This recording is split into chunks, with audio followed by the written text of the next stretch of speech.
네, 박영수 특별검사팀이 핵심 인물들을 줄 소환한 가운데 청와대의 공개적인 압수수색까지 예고하며 속도를 내고 있습니다. 정치권은 새누리당 분당 사태와 개헌 논의로 요동치고 있습니다. 네, 오늘 허성우 국가디자인연구소 이사장 그리고 김홍국 경기대 겸임교수와 함께합니다. 어서 오세요. 네, 두 분 어서 오십시오. 안녕하십니까? 네, 안녕하십니까? 박영수 특별검사팀의 수사가 빠른 속도로 진행이 되고 있는 가운데 오늘 특검 브리핑에서 청와대 압수수색 공개적으로 집행하겠다 이렇게 언급을 했습니다. 국조특위 현장 조사도 사실 철통 방어한 바 있는데 과연 이 특검 압수수색에 응할까요? 먼저 이거 어떻게 보십니까? 이번에는 지금 특검하고 또 이 국정조사하고 조금 다릅니다. 예. 왜냐하면 특검은 지금 이게 곧바로 헌재에서 이제 이 탄핵이냐 아니면 파면이냐 이 경우에 이거 결과에 따라서 왜냐하면 특검의 결과가 바로 형사 소송으로 이어질 수도 있거든요. 이렇기 때문에 이 부분은 굉장히 중요한 부분이다. 그리고 청와대에서는 그동안 이제 뭐 군사 시설이다, 안보다 이렇게 해서 거부해 왔지 않습니까? 그런데 그렇죠. 이번에는 이 특검이 공개적으로 이렇게 청와대를 압박하는 것은 뭐냐면은 그만큼 청와대도 아마 부담을 굉장히 느낄 것이다. 왜냐하면은 한 세 가지 측면에서 볼 수 있습니다. 첫 번째 하나는 뭐냐면은 최순실 씨가 사실 그 수시로 청와대를 드나들었던 그 연결고리를 찾는 데 굉장히 핵심이고요. 또 하나는 뭐냐면은 정호성 전 비서관의 47가지 청와대 그 문건 유출. 예.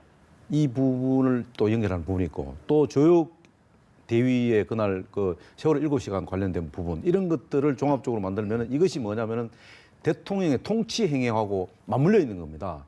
이렇기 때문에 이런 부분들을 아마 그 특검에서는 조사를 하지 않고는 굉장히 그 수사의 한계를 느낄 가능성이 높기 때문에 그래서 아마 청와대를 아마 공개적으로 압박을 하면서 특검이 아마 이렇게 청와대를 압수수색하겠다고 하지 않았나 그렇게 보고 있습니다. 예. 이렇게 공개적으로 집행하겠다 이렇게 뭐 압박하는 거라고 말씀을 해주셨는데 뭐 압수수색에 응할 거라고 보십니까?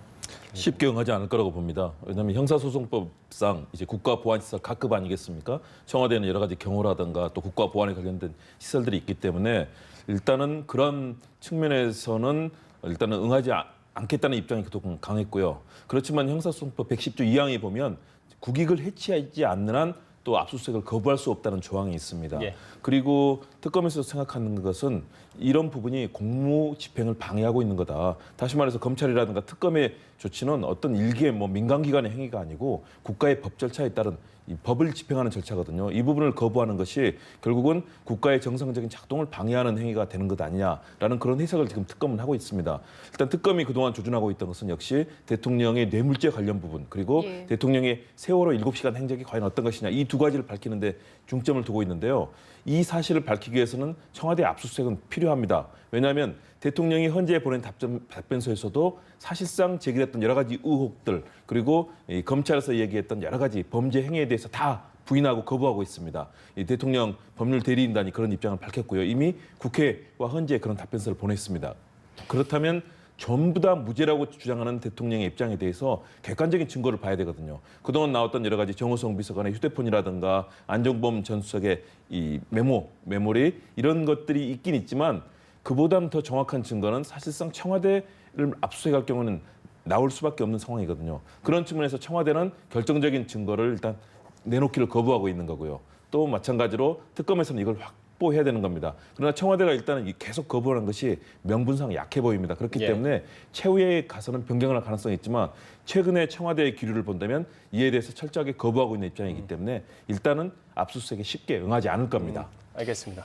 예, 또 뇌물죄를 밝히려면 정호성 전 비서관의 입을 여는 게 아무래도 핵심 열쇠일 텐데요. 그렇죠. 네.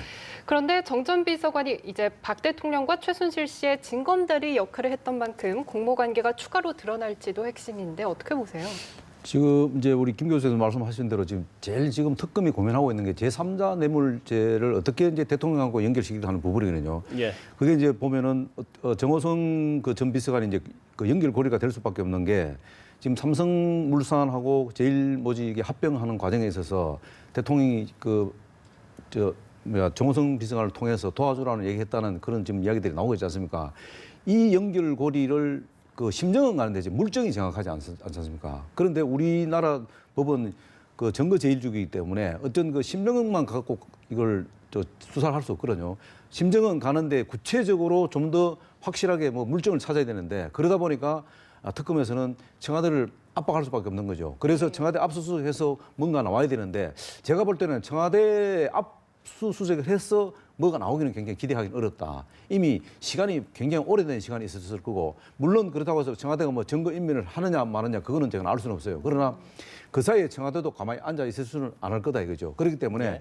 일단 이번에 어쨌든 특검에서는 제3자 뇌물죄를 어떻게 대통령하고 이 지금 그 해당자 뭐 재벌 기업들은 주로 이제 피해자로 봤는데 그럼 피해자가 있다면 가해자가 있을 거 아닙니까? 그러면 그 가해자가 누구냐 하는데 그 정점에 박근혜 대통령이 있다고 이미 규정을 해놔놓고 특검은 이제 수사를 덤비기 때문에 예. 이 부분을 짜맞추는데 굉장히 특검이 그 지금 어렵다. 왜냐 어렵냐면 지금 이제 특검이 청와대 압수수색을 하고 나면 그 다음이 뭐겠습니까?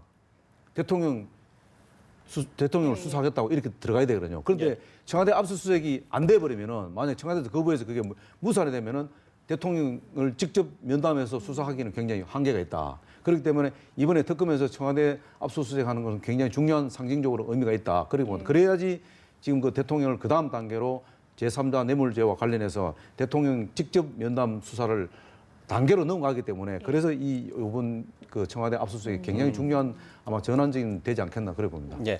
다음 이야기로 좀 넘어가보겠습니다. 청와대 간호장교 조혁대 역시 오늘 새벽까지 아주 고강도 조사를 받았습니다. 이 세월호 7시간의 의혹을 밝히는 어떤 결정적 증거를 뭐 찾아낼 수 있을까요? 일단은 아마 국회 청문회에서 했던 것과는 특검에서의 답변은 상당히 달랐을 겁니다. 예. 청문회는 사실상 의원들의 답변에 대해서 거의 부인으로 일관했지 않습니까? 그건 가능합니다. 그러나 특검 조사는 법의 처벌을 받을 수 있기 때문에 아주 심각한 법의 처벌을 받을 수 있거든요. 예. 아마 거기에 대해서는 좀 더 여러 가지 답변들을 내놓았을 것으로 보입니다. 그리고 특히 조혁 대위 같은 경우는 대통령의 7시간에 대해서 알 수 있는 가장 핵심적인 인물입니다. 예. 미용 시술이라든가 주사제 의혹. 지금 주사제 얼굴이 15일과 대통령 얼굴이 21일 계속 주사제가 주사를 맞은 흔적이 이제 입증이 됐지 않습니까? 예. 그런데 아무도 놓은 사람이 없는 상황입니다. 그 놓은 사람이 과연 누구냐? 그렇다면 대통령의 가장 근저에서 이를 지켜보고 알 수 있는 사람, 문고리 3인방과 조혁 대위거든요. 그렇기 때문에 국회뿐만 아니라 특검에서도 집중적인 조사를 했고요. 여기와 관련해서는 과연 태반 주소와 배국 주소 등은 일단 대통령에게 처방을 했고 실제 시술을 했다고 했지 않았습니까? 네. 그런 이 객관적인 증거들이 있기 때문에 조혁 대위에 대해서 강도 높게 추궁했을 텐데요. 조혁 대위가 사실은 의무동과 의무실을 뭐 혼동해서 말을 바꿨다거나 그리고 국내에 들어와서 군 관계자를 만나지 않았다고 했지만 사실은 접촉한 흔적들이 이제 나왔지 않습니까? 그리고 미국에 있을 때도 사실은 안민석 의원 등이 방문했을 때 군 관계자들이 사실상 조혁 대위를 통제했습니다. 그런 측면에서는 조혁 대위가 군의 위계 관계에 의해서 사실은 어떤 정직하지 못한 답변을 하고 있을 가능성이 있다라고 특검은 보고 있는 거고요. 저는 특검이 그런 조사를 통해서 일부분의 단초를 잡았을 거라고는 봅니다. 그러나 정확한 내용을 아직 밝히기는 어렵기 때문에 대통령의 행적에 대해서 상세하게 소명하라는 헌재 요구라든가 이런 부분들이 같이 결합이 돼서 대통령의 입장을 밝힐 거고요. 정호성 비서관도 사실상 대통령의 행적을 알 수 있는 인물이기 때문에 그래서 마찬가지로 중요하게 조사가 되고 있는 겁니다. 정호성 비서관은 휴대폰에서 나왔던 여러 가지 증거라든가 그리고 뭐 최근에 나오고 있지만 정호성 비서관의 입을 통해서 나온 내용이 최순실 씨에게 국정원 1차장, 2차장 기조실장 후보자를 5배수로 올리면 대통령이 그렇게 해서 최순실 씨에게 올리면 최순실 씨가 최종 낙점을 했다. 이런 증언까지 이 정호성 비서관의 입에서 나왔습니다.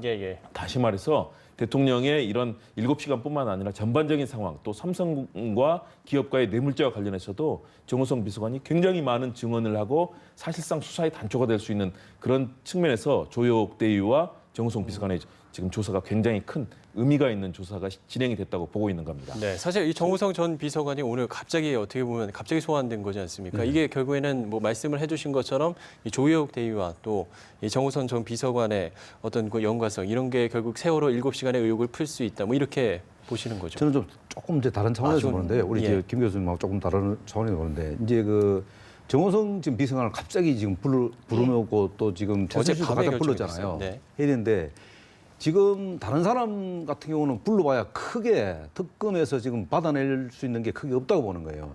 가장 지금 이 최순실 게이트에서 가장 핵심 인물, 최순실 본인, 그다음에 정호성 비서관 이 두 사람이 가장 핵심적인 역할을 한 거예요. 물론 문고리 3명도 다 연결되어 있습니다만 가장 이 두 사람들이 상징적으로 지금 특검이 현판식 하고 자자 바로 지금 뭐 청와대도 압박하겠다 공개적으로 하고 그다음에 정호성 전 비서관, 최순실 씨도 전부 다 소환자로 불렀지 않습니까? 이렇게 예. 하는 이유는 뭐냐면은 지금 그 특검도 사실 굉장히 시간에 쫓기는 거예요. 그리고 지금 특별수사본부에서 넘겨받은 그 수사 기록을만 그걸 갖고 지금 한계를 느꼈다고 보는 거예요. 예. 왜냐하면 지금 이미 벌써 특별수사본부에서 한 번 다 걸렸거든요. 걸렸는데 아무리 뭐 수사 인원들이 많고 수사 시간이 뭐 제한됐다 하더라도 이게 나올 수 있는 건 이미 거대한 나왔다는 거예요. 그리고 이번에 또 한 가지 특검이 지금 서두르는 이유가 뭐냐면은 이 국정조사에서 뭔가 조금 나오지 않았겠나 했는데 나온 게 지금 전혀 없어요.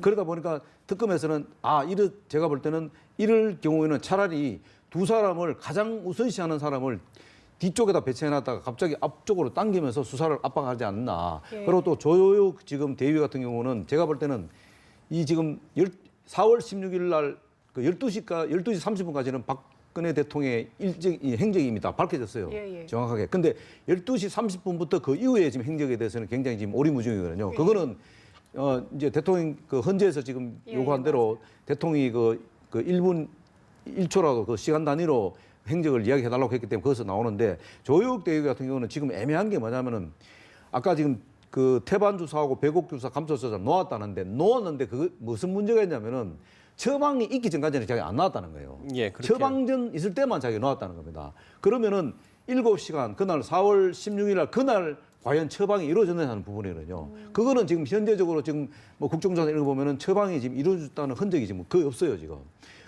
없다면 그러면 언제 이것이 처방을 했느냐 하는 부분이 좀 또 의문이 남는 거예요.